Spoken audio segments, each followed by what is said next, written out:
At dawn, you do not find a treasure chest. You find a speck. It sits in the bottom of a battered pan, bright against black sand. Small enough to lose under a fingernail. Heavy enough to make you forget the ache in your back. It is California, 1849.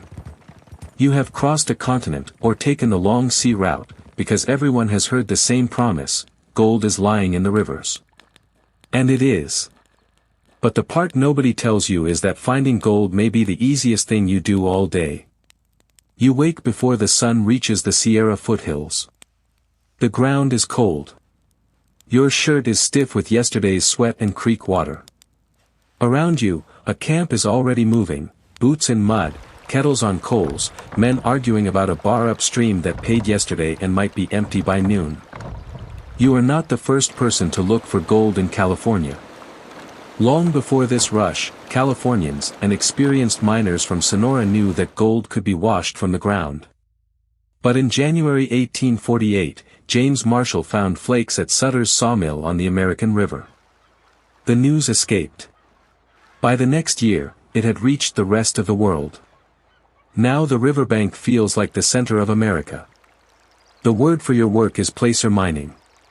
You are not cutting gold from a mountain.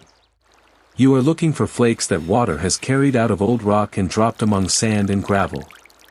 Gold is heavier than almost everything around it. That is your advantage.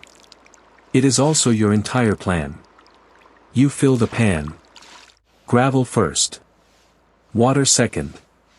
Then you kneel in the current and make the same circular motion again and again. The light sand spills away. Larger stones tumble over the rim. Every turn removes a little more of what you do not want. The pan is cheap compared with a journey to California. It is also painfully slow. One pan tells you whether a spot might be worth another pan. It does not make you rich. So you dig deeper. You test another bend. You watch where the creek has slowed long enough for heavy material to settle. You are learning geology with your hands because you cannot afford to learn it any other way. At first, that is the thrill. A few colors in the pan are proof that the rumor was real. A day can begin with nothing but mud and end with enough dust to keep you working tomorrow. Then you look up. There are more men at the creek than there were last week. Some came overland. Some came by ship. Some already knew more about mining than you do. The first experienced miners in the new Sierra fields included men with Sonoran mining knowledge. The gold rush was never only a line of Americans marching west. It was a rush of people, languages, methods, and competing hopes into the same narrow valleys. And every new arrival means another pan in the water. By late morning, your back is wet and your hands are raw. The easy gravel is gone. You and two men nearby decide that the pan is not enough. You carry dirt toward a wooden rocker, a box that shakes water and gravel over a set of small catches. It can process more material than a pan. Later miners will use longer troughs called long toms and sluices. The rule is simple: more gravel through water means more chances for gold to stay behind. But more gravel also means more work. The river gives you water, and then takes your time. You shovel. You lift. You carry. You rinse. You clear clogged boards. You repeat the same movement until noon, when the bright little speck from dawn feels like a joke someone else told you. Lunch is not a reward. It is another calculation. California has gold, but it does not yet have enough of everything else. Food, boots, blankets, shovels, coffee, and tools must be brought into a place crowded with buyers.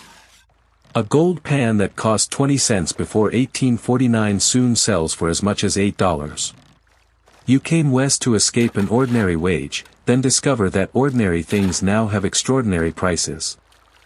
This is why the gold rush is not only a story about miners. It is a story about the people who supply them. The camp store is not glamorous. It is a dim room of flour sacks, iron tools, coffee, boots, and impatient men. But every item has traveled farther than you have, and the seller knows exactly how badly you need it. You look at your dust. You look at the price of another shovel. Suddenly the pan in your hand is not a lottery ticket. It is your rent, your food, your boots, and your way home. In the afternoon, the creek looks different. Morning made it seem endless. Now every useful place has a man beside it. The banks are cut, the water is cloudy, and the quiet mountain valley has become a machine with thousands of hands.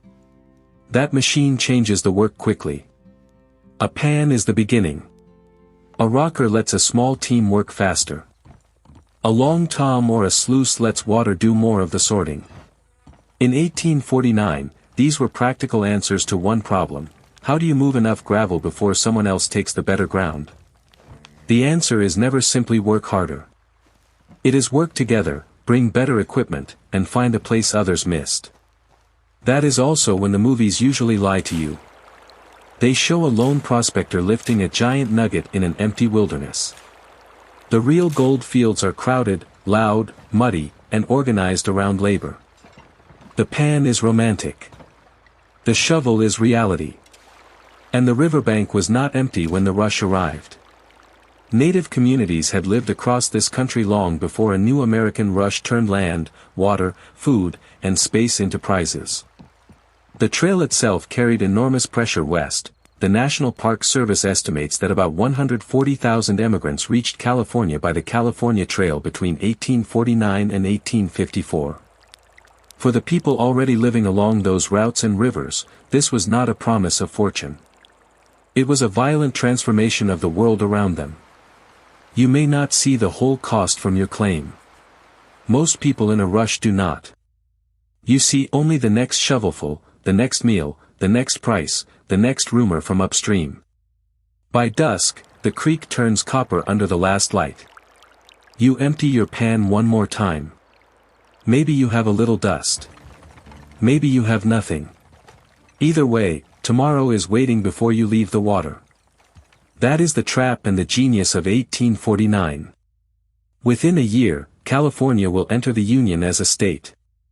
The camp feels temporary, but the roads, ports, prices, and settlements around it are already building something permanent. Gold is real. The stories are real. Some people do leave with money. But the rush transforms California because millions of small decisions become roads, camps, stores, towns, and a new state, not because every miner wins. So you wrap the dust you have. You walk back toward the lanterns. You eat what you can afford. And before sleep, you look once more at the tiny fleck that started the day. It is not a fortune. It is enough to make you wake before dawn and try again.